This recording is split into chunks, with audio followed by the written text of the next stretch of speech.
ছোট্ট বন্ধুরা, এটা তো একটা গ্লাস। এইরকম ম্যাজিক তোমরা অনেক দেখেছো।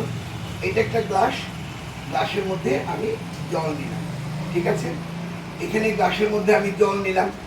তোমরা তো দেখেছো যে গ্লাসের মধ্যে জল নিয়ে আমরা এখানে কাগজ বা বোর্ড চাপা দিলে জল পড়ে না, কিন্তু আমি এখন এখানে একটা কাপড় দিয়ে ঢাকা দেবো।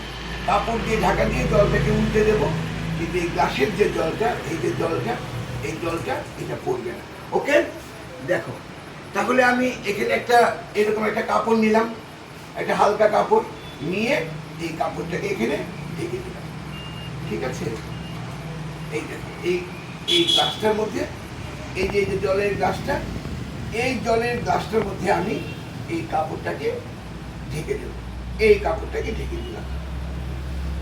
এই কাপড়টাকে ঢেকে দিয়ে আবার দেখো এই যে জলের গ্লাসটা আছে না, এই জলের গ্লাসটার মধ্যে এই কাপড়টাকে দিয়ে, এই যে এই কাপড়টাকে দিয়ে আমি ঢেকে দিলাম।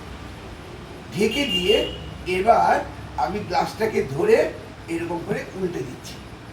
আমি উল্টে দিলাম, উল্টে দিয়ে এবার আমি কাপড়টাকে সরিয়ে নিলাম। দেখো এই গ্লাসের জল কিন্তু পড়ছে না। তোমরা তো অনেক দেখেছো, কিন্তু কাপড় দিয়ে জল আটকানো যায়, আশা করি এটাই প্রথম।